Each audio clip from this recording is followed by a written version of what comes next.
आज की इस क्लास में मुताला करेंगे बच्चों हमारी दरसी किताब जान पहचान के सबक नंबर 10 का, जिसका उन्वान है डॉक्टर भीमराव अंबेडकर। बच्चों, डॉक्टर भीमराव अंबेडकर हमारे मुल्क की एक अजीम हस्ती हैं। इन्होंने हिंदुस्तान के दस्तूर की तामीर की, हमारे आइन को शक्ल दी और हिंदुस्तान के मुख्तलिफ हिस्सों में की जाने वाली छूत छात और भेदभाव को ख़त्म किया। ज़ात के ऊपर जो तफरीक की जाती थी, उस तफरीक को ख़त्म करने के लिए आपने अपनी पूरी ज़िंदगी सर्फ कर दी।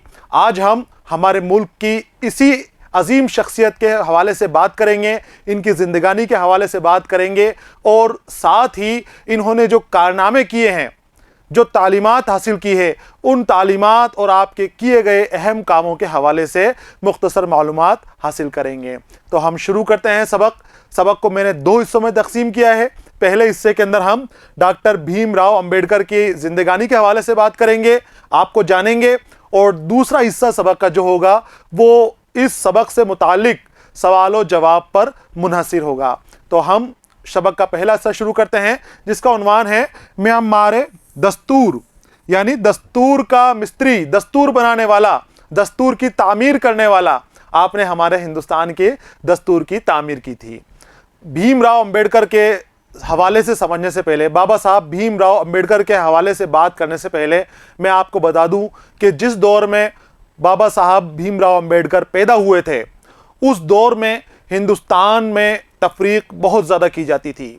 ज़ात के ऊपर भी तफरीक की जाती थी, तबकों के आधार पर भी तफरीक की जाती थी, और दूसरे मामलात में भी एक दूसरे को नीचा दिखाकर, छोटा दिखाकर छूत छात किया जाता था। यानी हाल ये था कि जो छोटी ज़ात के लोग होते हैं, उनके लिए कुएं भी अलग थे, उनके लिए पानी पीने का इंतज़ाम भी अलग था, और वो वहीं से पानी पीते थे। उन्हीं से वो अपने जो भी इनको इस्तेमाल के लिए चाहिए चीज़ें, वो उनके लिए अलग इंतज़ाम था, वहीं से वो उसे हासिल करते थे। जहाँ ऊंची ज़ात के बच्चे पढ़ते हैं, उन स्कूलों के अंदर नीची ज़ात के बच्चे नहीं जा सकते थे, उनको साथ नहीं बिठाया जाता था, और भी कई तरह के जुल्म सितम नीची ज़ात के लोगों के ऊपर किए जाते थे। बाबा राव भीमराव अंबेडकर ने उस जुल्म सितम को बहुत करीब से देखा, उसको सहा और उसको ख़त्म करने का बीड़ा अपने कांधों पर उठाया और पूरी ज़िंदगी अपनी उस काम के अंदर सर्फ कर दी। उस भेदभाव को ख़त्म करने के लिए, उस छूत छात को ख़त्म करने के लिए आपने पूरी ज़िंदगी अपनी लगा दी। तो हम शुरू करते हैं। देखिए आप, डॉक्टर अंबेडकर का असल नाम भीमराव सकपाल था। यह आपको याद रख लेना है बच्चों। असल नाम क्या था आपका? भीमराव सकपाल। जो अंबेडकर आपके नाम के साथ जुड़ा है, वो बाद में आपके नाम के साथ जोड़ा गया है।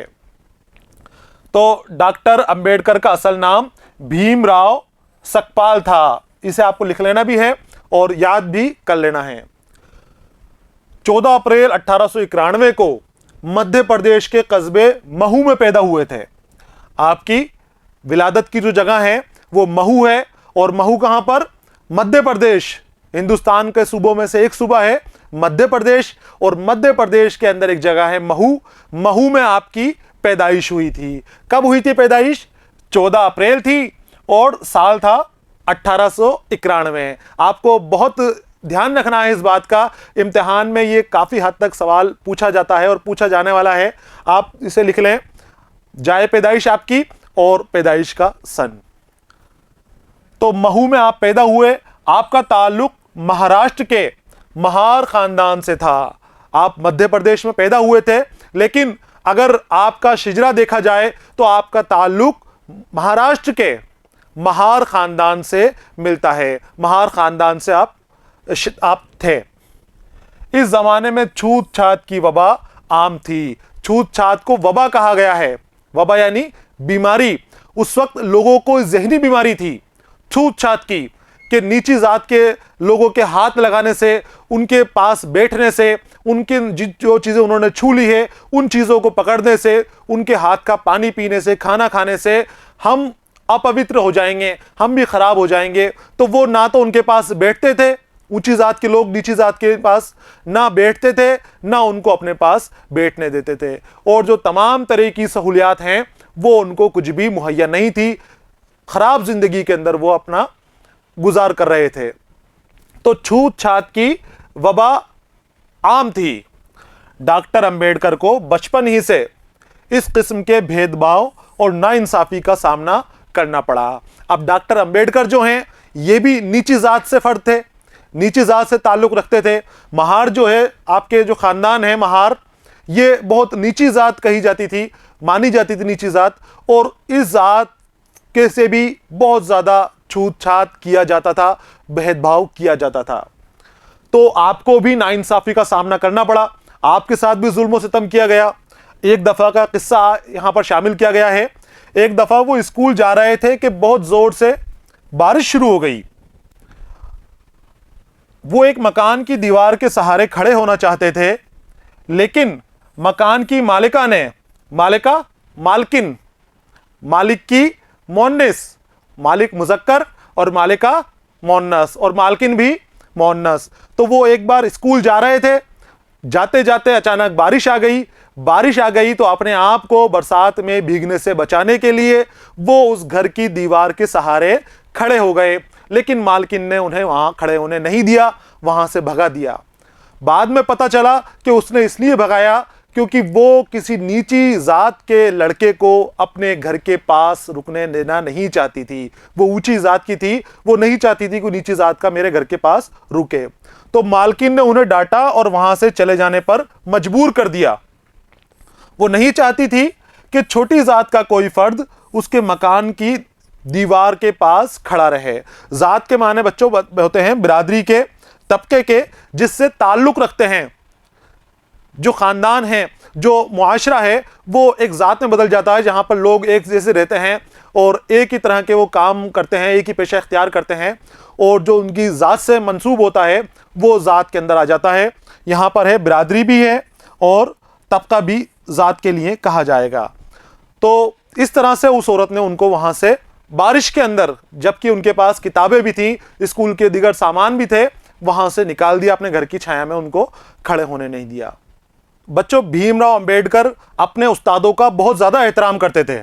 देखिए, डॉक्टर अंबेडकर अपने उस्तादों का बेहद एहतराम करते थे। एहतराम यानी इज्जत करना, तो बहुत ज़्यादा एहतराम करते थे। और आपके जो असातिज़ा थे वो भी आपकी लगन, आपकी मेहनत देखकर, आपकी काबिलियत और शौक़ देखकर, जज्बा देखकर आपसे मोहब्बत करते थे। आपको हर चीज़ में वो आगे से आगे मदद करने की कोशिश करते रहते थे। आप जब थोड़े बड़े हो गए तो महू में थे, मैंने आपको बताया, मध्य प्रदेश में आप पैदा हुए थे, थोड़े बड़े हुए तो आपके वालिद आपको लेकर सतारा आ गए। सतारा कहाँ है? महाराष्ट्र में। तो महू में आपकी पैदाइश हुई थी और तालीम कहाँ मुकम्मल हो रही है? महाराष्ट्र में। महाराष्ट्र के सतारा में आपको एक स्कूल में दाखिले के लिए आपके वालिद लेके गए और आपका नाम जो भीमराव सकपाल था, आपने अंबा डावेकर के, जो आपका गांव था अंबा डावे, तो आपके गांव से निस्बत देते हुए अंबा डावेकर आपने नाम लिखवाया। यानी आपका नाम यहां पर हो गया था स्कूल में दाखिले के वक्त, भीमराव अंबा डावेकर। लेकिन जब आप स्कूल में थे तो आपके एक उस्ताद थे, कृष्ण जी, आपके उस्ताद का नाम था, आपके एक उस्ताद थे, उनका नाम था कृष्ण जी अंबेडकर। ये एक ब्राह्मण जाति से थे, जो ऊंची जाति मानी जाती है, लेकिन ये अपने शागिर्द को बहुत ज़्यादा मोहब्बत करते थे, भीमराव को बहुत ज़्यादा मोहब्बत करते थे। तो इन्होंने वो अंबा डावेकर जो गांव का नाम था वो हटा के खुद का नाम अंबेडकर को दे दिया, खुद का नाम भीमराव को दे दिया, और भीमराव अंबा डावेकर का नाम बदलकर भीमराव अंबेडकर कर दिया। ये उस्ताद की शागिर्द से मोहब्बत का सिला था, ये कि इतना चाहते थे अपने इस शागिर्द को, भीमराव अंबेडकर से इतनी मोहब्बत करते थे। वो ब्राह्मण थे, उन्होंने अपना सरनेम उन्हें बख्श दिया। तो सतारा के एक स्कूल में अंबेडकर नामी एक उस्ताद थे जो जात पात की तफरीक नहीं करते थे। तफरीक, फ़र्क करना, बांटना, वो फ़र्क को नहीं मानते थे। खुद भी ब्राह्मण थे, ऊंची जाति से थे जो उस्ताद थे आपके, लेकिन आप में समझ थी, आप छूत छात को नहीं मानते थे और ज़ात के आधार पर आप तफरीक नहीं करते थे, कोई फ़र्क ज़ात के ऊपर नहीं करते थे। वो सबके साथ बराबरी का सलूक करते थे और यही इंसान को करना चाहिए। अच्छे इंसान की पहचान यही है कि वो ज़ात के बिना के ऊपर किसी से तफरीक ना करे। कोई फ़र्क नहीं है इंसान के अंदर, हर इंसान को खुदा ने बनाया है, उसी ने पैदा किया है, उसी के बंदे हैं। किसी को कैसी शक्ल दी है, किसी को कैसी शक्ल दी है, सबकी अलग अलग मुख्तलिफ शक्लें दी हैं, लेकिन सब एक जैसे हैं, सब उसके बंदे हैं और सबको पालने वाला भी वही है। कोई ना तो किसी को खाने के लिए देता है, ना कोई किसी को पालता है, सिवाय रब के। जो पालने वाला है, जो रोटी देने वाला है, वो एक ही है।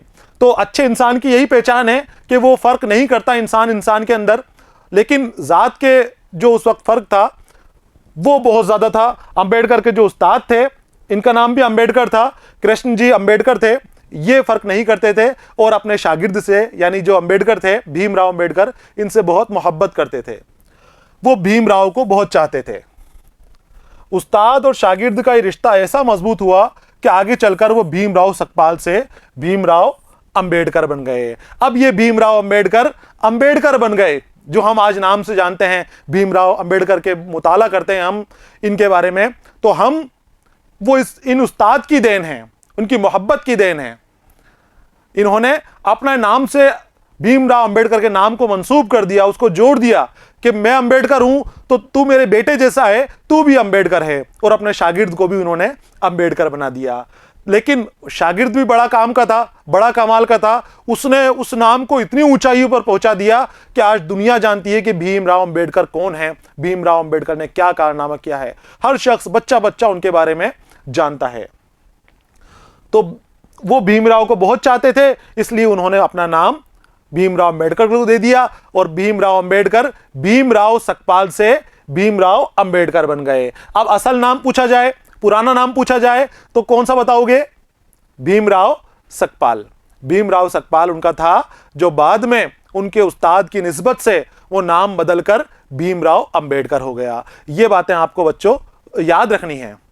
तफरीक के माने मैंने बताए हैं आपको, फर्क करना, अलग अलग हिस्सों में बांटना। आगे आते हैं। तालीम हासिल करने के लिए अंबेडकर को कोई रुकावटों का सामना करना पड़ा। बहुत सारी रुकावटें आई आपके सामने, बहुत सारी परेशानियां आई। जात की बिना के ऊपर जो भेदभाव किए जाते हैं, जो छूतछात की जाती है, वो तो थी ही, साथ ही मुआशी तंगी भी थी। आपके वालिद के पास इतना पैसा नहीं था कि आपको आला तालीम दिला सके, लेकिन आपने अपनी मेहनत, अपनी जहानत और अपनी जज्बे से अलग अलग तरह की जो स्कॉलरशिप्स मिलती हैं, जो वजीफे मिलते हैं, वो वजीफे हासिल किए और उन वजीफों से आपने खुद ने अपनी मेहनत के बल पर वो तालीमें अपनी पूरी की। किसी के आगे कभी हाथ नहीं फैलाया, खुद ने मेहनत की और वजीफे हासिल करके जो गैर मुल्कों से वजीफे मिलते हैं वहां से भी आपने उनके एग्जाम दिए, उनको पास किया और जो वजीफे मिलते हैं वो हासिल किए और उसके बाद आपने आला तालीम हासिल की। हिंदुस्तान में भी आपने आला तालीम हासिल की और हिंदुस्तान के बाहर जाकर भी आपने तालीमात हासिल की। मगर उनके दिल में इल्म हासिल करने का शौक और मेहनत का जज्बा था, इसलिए वो आगे ही बढ़ते गए। तो कई मुसीबत आई, परेशानी आई, रुकावटें आई, लेकिन आपने अपने हिम्मत और हौसले से हर परेशानी को जवाब दिया, हर रुकावट को आपने हटा दिया अलग, हर दीवार को आपने तोड़ दिया और आगे बढ़ते चले गए, तरक्की करते चले गए। आखिरकार आला तालीम के लिए उन्हें इंग्लिस्तान जाने का मौका मिल ही गया और एक बार आपको ऐसा मौका मिला कि आपके आला तालीम के लिए आपको जाने का फरमान मिल गया कि आप अब इंग्लिस्तान जा सकते हैं और वहां जाके अपनी तालीम मुकम्मल कर सकते हैं। आला के माने बच्चों आपको याद रखने हैं, ऊंचा, बड़ा, ये आगे की तालीम। आला तालीम आगे की तालीम, जो जितनी तालीम यहां पर थी वो हो गई। अब आला तालीम कहां से हासिल करना है? तो आला तालीम के लिए आला जगह के ऊपर या ऐसी जगह जाना है जहां पर आला तालीम का इंतजाम हो। तो आला मतलब ऊंचा। और आखिरकार नतीजे के तौर पर, यानी बहुत मेहनत की और आखिर में उनकी मेहनत कामयाब हो गए वो अपनी मेहनत के अंदर और आला तालीम के लिए इंग्लिस्तान चले गए। इंग्लिस्तान से वापसी के बाद डॉक्टर अंबेडकर ने मुल्क से छूत-छात और जात पात की तफरीक मिटाने के लिए कोशिशें शुरू कर दी। जब ये इंग्लिस्तान गए तो वहां आपने पढ़ाई की, अच्छे ओहदे पर पहुंचे, बहुत अच्छी और आला तालीम आपने हासिल की और हिंदुस्तान आए। यहां पर आके तो आपने देखा कि फिर वही हाल था, यहां पर अभी भी तालीम की कदर नहीं हो रही। आपने आला तालीम हासिल कर ली, बहुत ऊंचे मुकाम पर चल गए, फिर भी आपके साथ आपकी जात के बिना के ऊपर तफरीक की जा रही थी, फर्क किया जा रहा था, छूत छात की जा रही थी आपके साथ अभी भी। तब आपने अपनी तालीम के जरिए लड़ाई करने की सोची और जद्दोजहद करने की सोची कि अब वक्त आ गया है कि इस जात की तफरीक को हमें दूर करना पड़ेगा, इस जात की तफरीक करने वालों से लड़ना पड़ेगा। जो भेदभाव और छूत छात करते हैं, उन लोगों से मुकाबला करना पड़ेगा। और आपने इस छूत छात को, इस फिरके परस्ती को, इस तफरीक को काटने के लिए, दूर हटाने के लिए कोशिश करनी शुरू कर दी, जद्दोजहद करनी शुरू कर दी। छूत छात की इस लानत ने मुल्क को काफी नुकसान पहुंचाया है। लानत यानी नापसंदीदा चीज, बुराई या खराबी। लानत यानी बुरी चीज या बुरी बात। तो छूत छात ये लानत है। इस लानत की वजह से हमारे हिंदुस्तान को बहुत नुकसान हुआ है। बहुत परेशानियों का सामना ऐसे लोगों को, कमजोर तबके के लोगों को करना पड़ा है। तो आपने कोशिश की कि अब मैं जितना हो सके मेरे साथ में काम करूंगा और इस लानत को हिंदुस्तान से निकाल फेंकूंगा।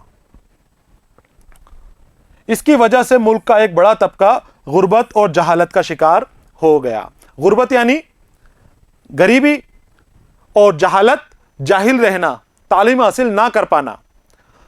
बच्चों, मैंने आपको बताया कि जात पात की जो तफरीक की जाती है, इसके अंदर हर जगह तफरीक की जाती है, हर जगह फर्क किया जाता है। काम के ऊपर जाते हैं तो काम भी नीची जात के लोगों को कम मजदूरी का मिलता है और अलग तरह का काम दिया जाता है जो अमूमन दूसरे लोग नहीं करते हैं। जब उस काम की मजदूरी की बात आती थी तो काम की मजदूरी भी उनको कम दी जाती थी। तालीम हासिल करने की बात आती थी तो तालीम हासिल करने के लिए उनके लिए कोई इदारे नहीं थे। वो आला तालीम हासिल नहीं कर पाते थे क्योंकि घर गरीबी की वजह से उनके घर में ऐसा माहौल नहीं होता था कि वो तालीम हासिल करें और ज़्यादा ऊंचाई तक वो तालीम हासिल नहीं कर पाते थे। जो इदारे थे तालीम हासिल करने के, जो स्कूल वगैरह बने हुए थे, मैं आपको पुराने ज़माने की बात कर रहा हूँ, पुराने भारत की बात कर रहा हूँ, जब आज़ादी का वक्त था या आज़ादी के आसपास थे और शुरू से वो तफरीक चली आ रही थी। तो जब ये तफरीक चल रही थी तो उस वक्त हर चीज़ के लिए बहुत परेशानी का सामना करना पड़ता था, बहुत मेहनत करनी पड़ती थी, जद्दोजहद करनी पड़ती थी। तो ज़्यादातर जो तबके के लोग थे बेचारे गरीब थे और जहालत का शिकार थे, तो वो अपने हक की आवाज़ नहीं उठा पाते थे। जैसा है उसको बर्दाश्त कर लेते थे। जो जुल्म सितम उनके ऊपर हो रहे हैं, चाहे सीधे तौर पर हो रहे हों या छुपे तौर पर कोई जुल्म सितम कर रहा है, उसको वो बर्दाश्त करते रहते थे और उसी में जिंदगी अपनी गुजर बसर करते रहते थे। और ये हाल पूरी की पूरी पीढ़ियों का था, पूरी के पूरे खानदान का था, पूरे एक तबके का यही हाल था। तो वो तबका जो ना तो तालीम हासिल कर पाया, ना अपनी गरीबी दूर करने की कोशिश कर पाया, ना ऊंचे ओहदों पर पहुंच पाया, ना ऊंचे दर्जों पर पहुंच पाया, तो वो पूरा का पूरा तबका गुर्बत और जहालत का शिकार हो गया। वहां जहालत भी हो गई और वहां गरीबी भी पैदा हो गई। फाकों की जिंदगी, गरीबी की जिंदगी वो गुजारने लग गए। तो ये इसलिए इसको छूत छात को लानत कहा गया है। ये लानत की तरह है, हमारी बुराई है मुआशरे की, जिसको दूर करने के लिए हमें पूरी ताकत से कोशिश करते रहना चाहिए। अंबेडकर ने अपने जैसे कमजोर इंसानों पर होने वाले जुल्म और नाइंसाफियों के खिलाफ आवाज उठाई, गांव गांव और शहर शहर जाकर लोगों को बेदार किया, उनके दिल से खौफ दूर किया और उनमें खुद एतमादी पैदा की। बेदार करना यानी जगाना, बेदार करना जगाना, और खुद एतमादी यानी खुद के ऊपर भरोसा। हर काम, एतमाद यानी होता है भरोसा, और खुद एतमाद खुद पर भरोसा, अपने आप पर भरोसा, अपने आप पर भरोसा करना। तो अंबेडकर ने यह कहा लोगों को, आप जब डरे हुए लोग थे, दबे कुचले थे, कमजोर तबके के लोग थे, आप शहर शहर गए, गांव गांव गए, वहां जाके लोगों को समझाया कि तुम्हारे साथ जो तफरीक की जाए तो आप बोलो, उसकी मजम्मत करो, उसके सामने खड़े हो जाओ, जुल्म नहीं सहना। लोगों को आपने खूब बेदार किया इस मामले के अंदर और बहुत सारे लोग आपके साथ हो गए। और बहुत कम उसके बाद, आपकी तहरीक के बाद छूत छात हमारे मुल्क में बहुत कम हो गई। सिर्फ नाम की अगर कहीं मिलती है तो मिलती होगी, बाकी बहुत कम हिस्सों के अंदर छूत छात अब देखने को मिलने लगी अंबेडकर की तहरीक के बाद। तो आपने लोगों के अंदर खुद एतमादी जगाई और लोगों को अपने हुकूक के लिए वफादार रहने और बेदार करने का सबक दिया। बेदार किया उनको कि अपने हुकूक के लिए आप कोशिश करते रहो। अगर खुद अपने आप पर भरोसा रख के काम करोगे तो कामयाब हो जाओगे, और किसी और के भरोसे अगर रह गए तो कोई तुम्हारे लिए काम नहीं करने वाला। खुद को ही काम करने वाला है, खुद को ही आगे बढ़ने की कोशिश करनी थी। तो इस तरह इन्होंने अपने कौम के लिए, मुआशरे के लिए काम करना शुरू किया। और ये बहुत बड़ा काम था कि जो पस्ती में चली गई थी कौम, जो परेशानी में मुब्तला हो गई थी, जहालत का और गुर्बत की शिकार हो गई थी, वो बेदार होने लगी, वो बढ़ने लगी, अपने हुकूक के लिए आगे बढ़ने लगी, वो अपने हुकूक हासिल करने के लिए पूरी ताकत लगाने लग गई। उस कौम सिर्फ किस लिए? क्योंकि भीमराव अंबेडकर ने उनको हिम्मत दिलाई, उनको हौसला दिलाया और उनको आगे बढ़ने की तरगीब दी। आगे आते हैं। डॉक्टर अंबेडकर का ख्याल था कि समाज में बाइज़्ज़त जिंदगी गुजारने के लिए तालीम बेहद ज़रूरी है। आपको जो ख्याल है डॉक्टर अंबेडकर का, इसको भी गौर से देखना है और इसको लिखना है। डॉक्टर अंबेडकर जो थे, उनका ख्याल था कि किसी भी कौम को, ये सिर्फ किसी एक कौम, किसी एक मुआशरे की बात नहीं है, किसी भी कौम की बदहाली की सबसे बड़ी वजह है तालीम हासिल ना करना, इल्म हासिल ना करना। अगर कोई कौम इल्म हासिल नहीं करेगी तो वो बदहाल हो जाएगी, वो बेहाल हो जाएगी, कोई उसको पूछने वाला नहीं रहेगा। कामयाब होने के लिए, कामरान होने के लिए और तरक्की हासिल करने के लिए ज़रूरी है कि इल्म हासिल करो। इल्म कब हासिल करेंगे? जब खुद बेदार होंगे, खुद पर भरोसा होगा। अभी किसी दूसरे के भरोसे ऊपर बैठे हुए हैं तो फिर वो बैठे रह जाएंगे। खुद को आगे बढ़ना पड़ेगा, खुद को उठना पड़ेगा, मेहनत करनी पड़ेगी, मशक्क़त करनी पड़ेगी, तब जाके कामयाब हो जाओगे, तब जाके तालीम हासिल होगी। तो अंबेडकर का ख्याल भी यही था कि तालीम से ही बाइज़्ज़त बना जा सकता है। इज्जत चमकदार कपड़ों से हासिल नहीं की जा सकती, अच्छे कपड़ों से, अच्छे खान पान से, रुपयों पैसों से इज्जत हासिल नहीं की जा सकती। आप फटे हुए कपड़े में हो, लेकिन अगर आपको बोलने का सलीका आता है, सही ढंग से आप बात करते हो, तो आपको इज्जत मिलेगी, आपका एहतराम किया जाएगा।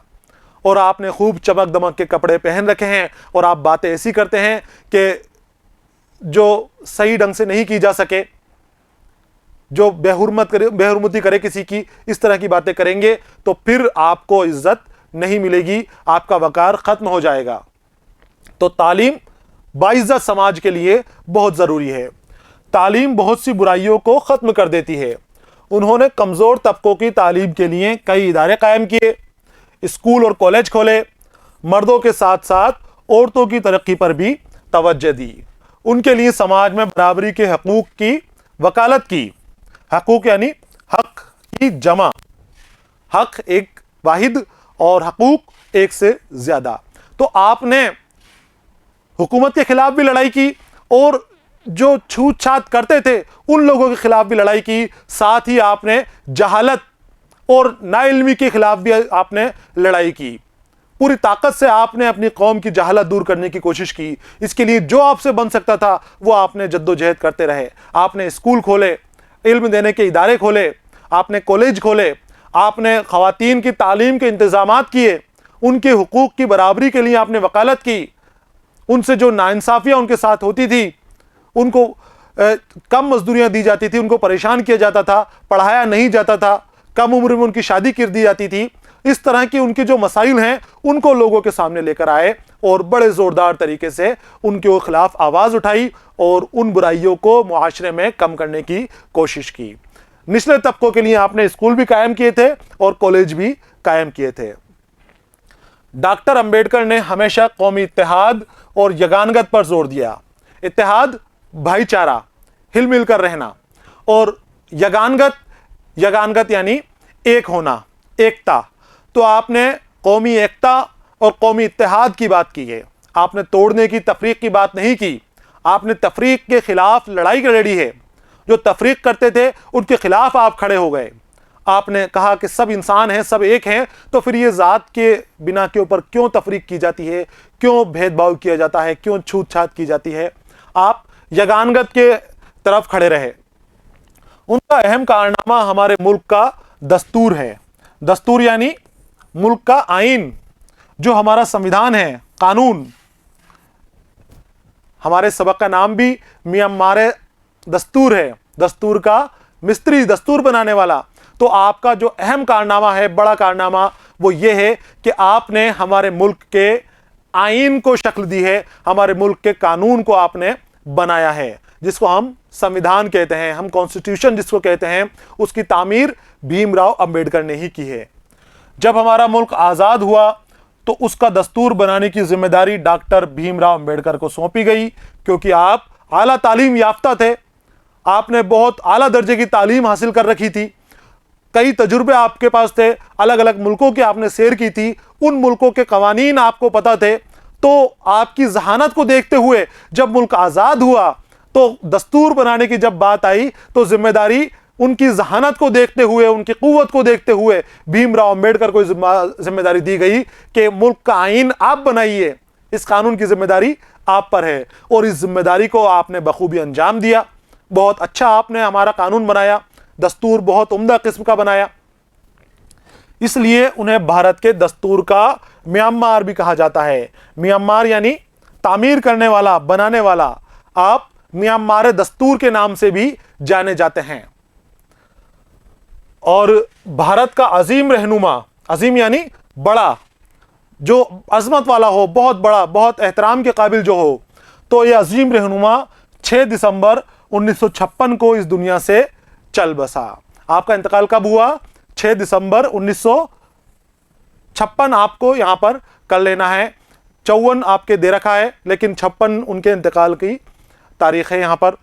तो इस तरह से वो अजीम रहनुमा इस हिंदुस्तान को, इस सरजमीन को, दुनिया को अलविदा कह गया। जब आपकी इंतकाल हुआ, 65 साल की आपकी उम्र थी। इस उम्र में आपने इतना बड़ा कारनामा कर दिया है कि आज तक भीमराव अंबेडकर का नाम इज्जत के साथ लिया जाता है, अजमत के साथ लिया जाता है, बड़े एहतराम के साथ आपको याद किया जाता है। और कोई एक तबका आपको इस तरह से याद नहीं करता, हर तबका, हर कौम, हर मुआशरा आपको इसी तरह से याद करता है, आपको इसी इज्जत और इसी एहतराम के साथ याद करता है। बच्चों, यहां पर यह सबक का पहला हिस्सा है जो मुकम्मल हो गया है। अगला हिस्सा जो इस सबक का होगा वो सवाल और जवाब के ऊपर मुनहसिर होगा। उस सबक के हिस्से के साथ मैं फिर आपके सामने हाजिर रहूंगा। तब तक के लिए इजाज़त दीजिए। पढ़ते रहिए, खुश रहिए। अलविदा।